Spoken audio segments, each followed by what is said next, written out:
अस्सलाम वालेकुम दोस्तों, मेरा नाम डॉक्टर एहसन अली। उम्मीद है आप सब खैरियत से होंगे।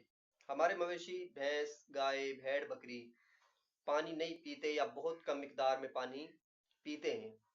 अगर तो हमारा जानवर बीमार होगा या स्टमक वगैरह की कोई बीमारी होगी, कोई मसला होगा, तो हमारा जानवर फिर पानी नहीं पिएगा या बहुत कम मिकदार में पानी पिएगा।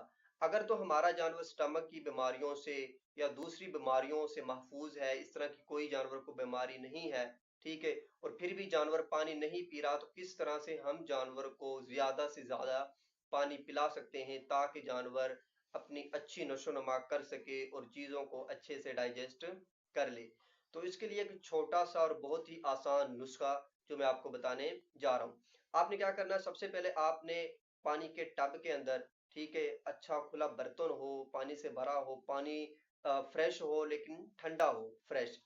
उसके अंदर आपने क्या करना है कि 100 ग्राम आपने चने का बेसन, चने लेने, वो पीस लेने, अच्छे से ग्राइंड कर लेने। 100 ग्राम आपने उस टब के अंदर चने का बेसन डालना है, ठीक है। दूसरे नंबर पर आपने क्या करना है, गुड़ ऐड करना है। गुड़ की मिकदार भी आपने 100 ग्राम रखनी है।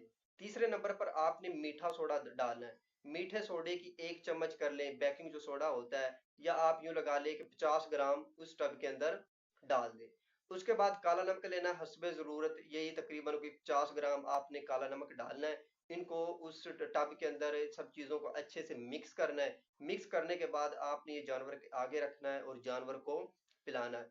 इन चीज़ों से क्या होगा कि पानी का जायका बिल्कुल चेंज हो जाएगा और जानवर की मर्जी के मुताबिक होगा, जानवर की पसंद के मुताबिक होगा। जानवर अच्छे से खुशी खुशी पानी को पिएगा और बहुत ज़्यादा जानवर पानी पिएगा, जिससे जानवर जो कुछ फिर खाएगा वो अच्छे से इस पानी की मदद से डाइजेस्ट कर लेगा।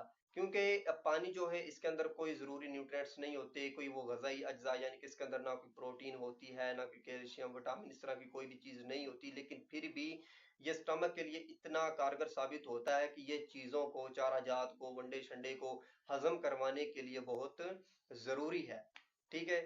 तो उम्मीद है आपको मेरे इस नुस्खे की समझ आ गई होगी। तो इस नुस्खे को आप अपने जानवरों को इस्तेमाल कराएं और जानवरों से अच्छी पैदावार हासिल करें।